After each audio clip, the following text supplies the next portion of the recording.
real, sólido, profundo em todos aqueles que, pela habilitação dele, o Espírito Santo, ministram isso.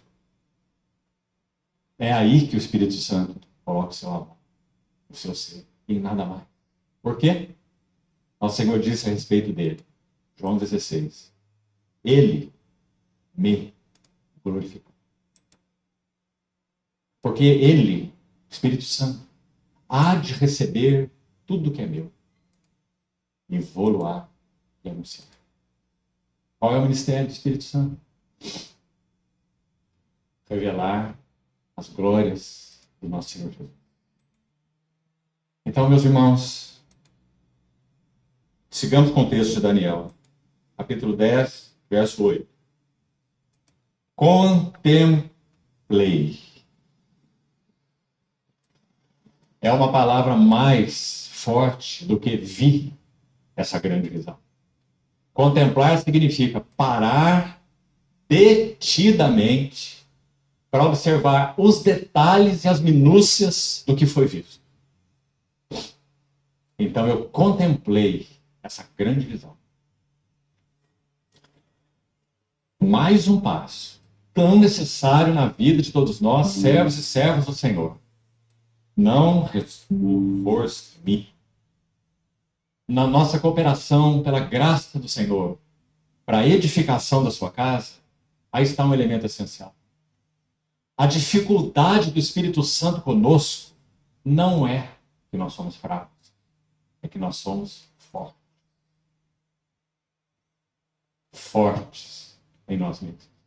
Cheios de conceitos, cheios de opiniões, cheios de estratégias, cheios de... Estão entendendo? Estão entendendo que Jesus Cristo não veio para os fortes, veio para os fracos?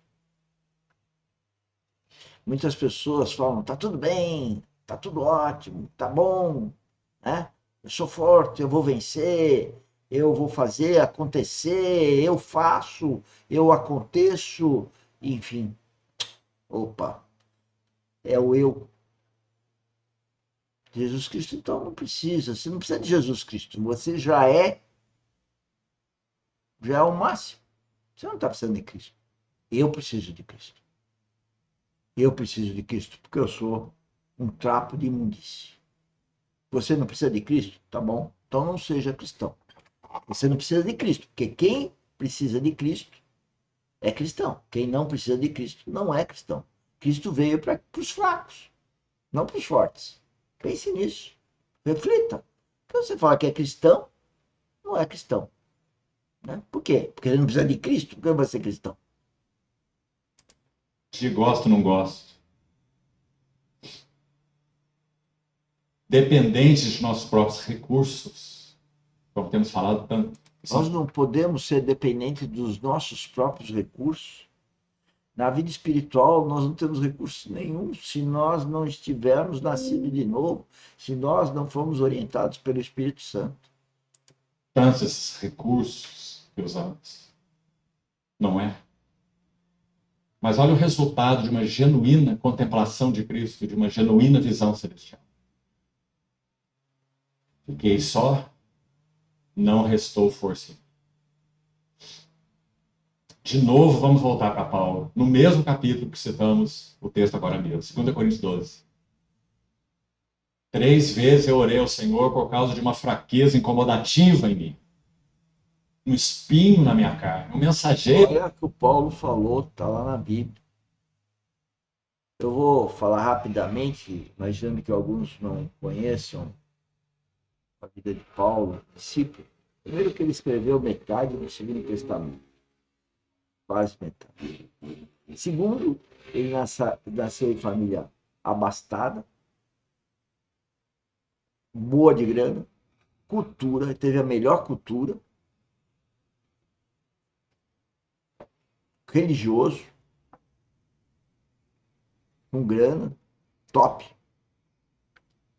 E um belo dia ele encontrou Cristo.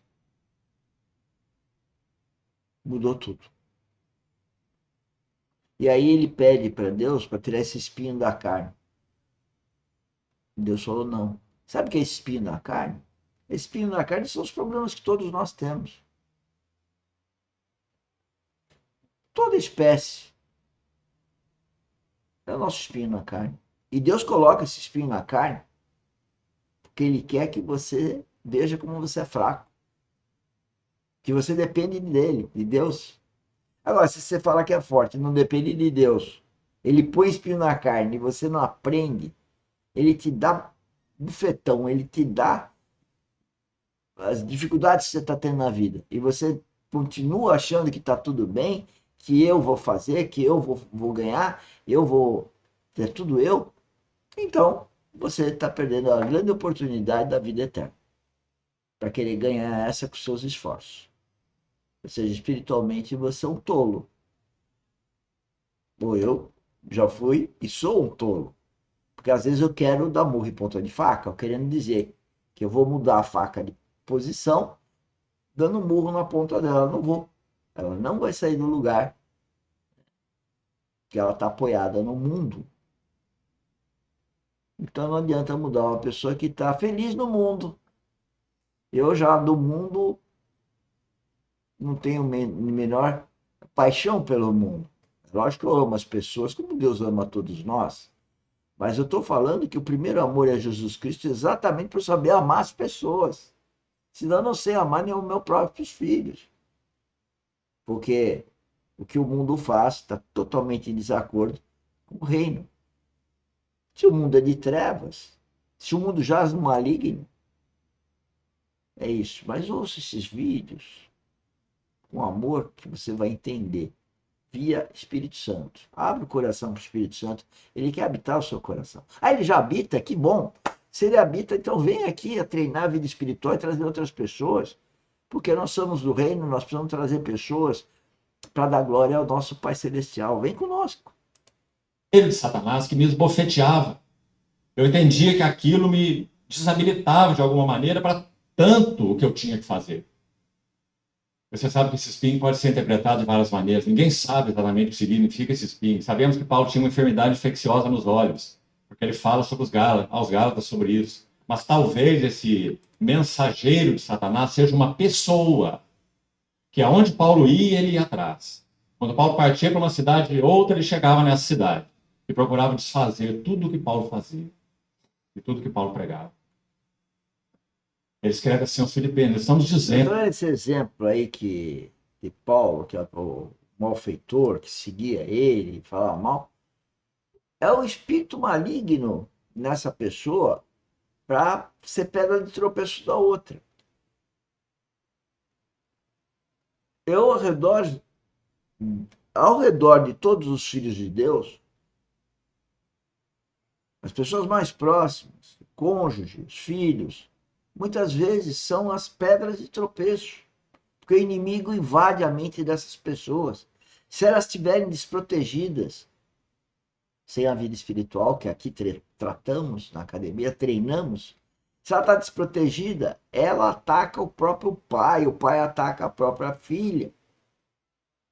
O marido ataca a própria mulher, a mulher ataca o marido, a mulher ataca a filha, o filho, o pai. Senhores, quem tem vida espiritual fica fora do mundo. Não está no mundo. A cabeça dele está lá no céu. Não está aqui nesse plano.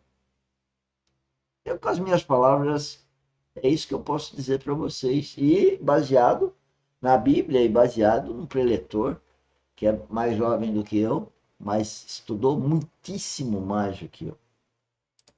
Entendo que essa é a interpretação, mas sem dúvida, ele escreve sobre isso em Filipenses. Quando ele diz, se alguns estão pregando a Cristo por porfia ou por ciúme, mas se estão pregando a Cristo, então nisso eu me regozijo. Mesmo que seja por alguma maneira que fosse de inveja de mim, como ele diz, né? Por ciúmes, por porfias. Mas se Cristo está sendo pregado. Mas havia um problema a mais. Alguns, sem dúvida, pregariam a Cristo enciumados de Paulo. Por alguma maneira obter um lugar ao sol.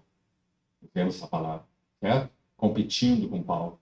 Mas desde que estivesse pregando Cristo, e Cristo mesmo, o Evangelho, está tudo bem para Paulo. Paulo não competia nada com ninguém, Paulo não buscava lugar ao sol.